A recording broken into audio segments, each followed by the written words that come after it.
Hey everyone, I'm John Timmerman. And I'm Lindsay Dillon. How's everyone doing this week? I hope it's going well. That was a weird Yeah. intro. Anyways, I hope you're doing well.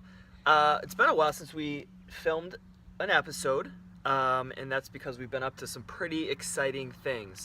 For those of you that are watching the first time, Lindsay and I started a company together. Well, officially we haven't started the company yet, but we're using these episodes to document the process of starting a company, and more specifically a clothing company, which is what we've decided to do. So you can watch the previous episodes to see where our ideas came from and the type of company that we're starting. But to catch you up, we started with some idea on how to make better denim jeans, and it's morphed into some pretty exciting stuff. But we wanted to use this episode to talk a little bit about the whole entrepreneurial process. And I'm sure many of you out there have had business ideas in the past, or maybe you currently have business ideas and you'd love to figure out how do I turn this into a business, and how do I start, where do I start, things like that. And so Lindsay and I wanted to talk about one of the most important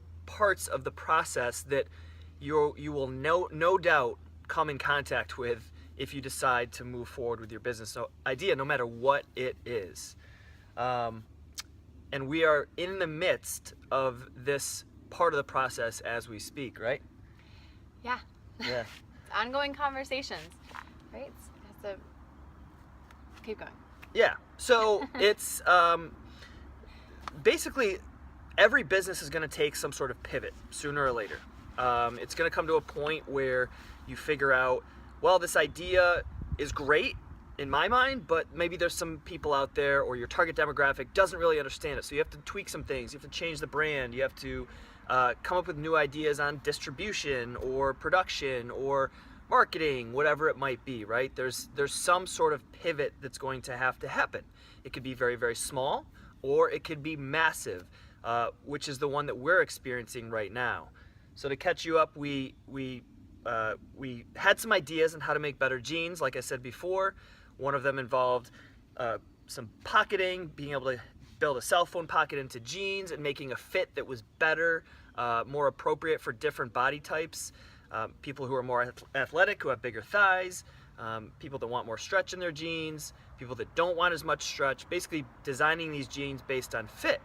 But as we kept going, we saw more opportunity. We saw a larger place for the brand that we want to build, and so we've started to expand into some other ideas. We're not going to tell you quite yet what it is, but it's important enough to know that that this whole process is just that. It's a process, right?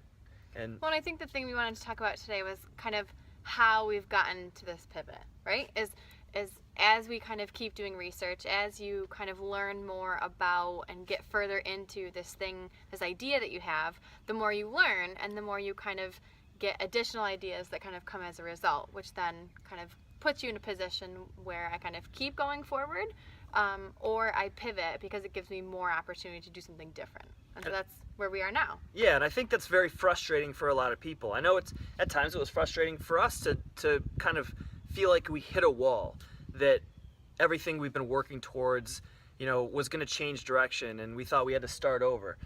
Everybody feels that, but it's important to know that that is just part of the process, and like I said, you're going to hit these areas that you just need to change direction, or you need to fix, or you need to figure out a way over or past it. It could be as large of a pivot as ours is, or it can be as small, as I said before. But we did have some inspiration into what our pivot was. We're still building a clothing company. We still have aspirations to do, some really good things. I can't even remember if we talked about the social responsibility piece earlier. We haven't. At we all, haven't up to this or point. not. No. But that was something that was always a little bit more important for us, is to create clothing, and specifically jeans, that were made with ethics backing it, right? So that the products, the materials, the processes were all done with environmentally friendly and socially responsible practices. But that was amplified by something that happened to us a few weeks ago. I'll let you talk a little bit more about it. Are you talking about the movie? Yeah. Okay. Yeah. So we watched a documentary, which I would highly, highly encourage all of you out there to watch it. If you haven't seen it, you need to watch it. It's called True Cost. It's on Netflix. Do you remember who directed it? I can't remember his name. I can see his face. Yeah, and I was he's just got gonna curly say hair. I can remember him because of his curly hair. Maybe we can put it up in the comments. Yeah, I want to say it's like Andrew Johnson or something like that. Okay. But anyways, Well, yeah. we'll find out and we'll put it up in the comments. Yeah. But it's on Netflix, and it is a great, great use of time in terms of really understanding the cost of something. Not just the financial cost, but all the steps between when someone in some place gets an idea to where it goes to get made, and all the steps, you know, between there getting it made and then when it gets into your shopping bag. And I think that was really really kind of shocking and really impactful for me, because I hadn't really ever done any research or any looking into what it takes to actually make the clothes, especially a lot of my favorite stores, which I think was particularly impactful. I was feeling a lot of awareness all at once about these choices that I've been making for a long time, and not really being mindful of all of the stuff behind the getting it made and into my possession. So I think that was something that really kind of helped kind of our pivot happen. Yeah. And maybe you can share what you thought, or how you, if you have anything to add. Yeah, I mean, the documentary was powerful. We had already been talking a little bit, as I said, about building a socially responsible clothing company and making sure that the materials and the processes had the least amount of negative impact on not only the planet, but, you know, we all hear that clothes are being made in Bangladesh for next to nothing, and the wages over there being paid are not enough for them to put food on their tables. And, you know, it's something that we all kind of don't really pay attention to, right? I mean, it's not something that I thought about, like, when I was buying a pair of clothes, right? Like, it's just not, we're in a different mind frame over here in America, or even in some of the other, you know, areas like Europe or whatnot that don't have these issues, right? Yeah. But watching the documentary really opens up your eyes to the fact that one fact that a lot of us don't know is that the apparel industry is the number 2 most polluting industry in the world, next to oil. Only second to oil. Yeah. Which is, I mean, that says a lot. Right. There. But we have no idea, and it's just, it's as the documentary says, it's this fast fashion idea that kind of keeps it there. And that's the idea of buying clothes, wearing them once or never, and just keeping them in your closet until you get rid of them. And then, you know, you might throw them out, or you might donate them and think that, well, I donated it. But a lot of those donations don't even make it to an actual person who's wearing them. They end up getting put into landfills and things like that. So only 13%, which I didn't know this, 13% of the clothes that are donated to charity organizations are actually resold. The rest are pretty much shipped out of country and sent to landfills or different, you know, Haiti has a huge, basically like, it's like a clothing landfill, because it's just piles on piles on piles of clothes that, you know, are very disposable, right? That's the big thing about this fast fashion industry, is that they're very disposable. If something happens to it, you don't like it, you know, either give it to somebody or, oh, who cares what happens to it, just get rid of it. And I think when these things come to mind, it's one thing to kind of hear about it, but I think even if you hear about it, it's kind of easy to dismiss. Yeah. Like, oh, well, you know, I'm just one person. But you really do make a difference, and I think that's a big part of the documentary. Yeah, so it was really impactful to us, and was one of the things that caused us to pivot. And I'm sure you're all like, you know, well, what are you guys doing? And we'd love to talk a little bit more about it, but then we'd have to kill you.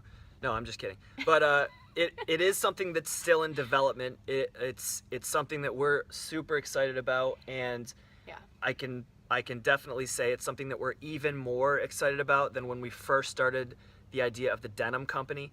I'm really excited about it. Yeah, we've been working even harder on it and talking even more about it. So next week we'll share a little bit more about the company, our specific company. But the moral of this show is that pivots happen. These roadblocks happen. These things happen in your idea, and something might happen in your everyday life or your professional life or whatever it might be to seem like it gets in the way of you moving forward in whatever your business idea is. And we're here to just tell you that those things happen, and if you truly, I don't mean this to sound rah-rah and like motivational or whatever, but if you truly think that this is a great idea and it's something that you have a passion for, then find a way over it, around it, or through it. And you'll get to the point where you really realize that, hey, this is it, and we have something here like we do now, or you realize that it just wasn't meant to be, and I'm going to move to another idea or just stop altogether. So, yeah, that's pretty much it. Hope you guys have a great week. We didn't do a question of the day. We didn't really do a question today. All right, let's think of one right now. First one to have a question has to ask it. Okay. Bear with us. 10 seconds. Go.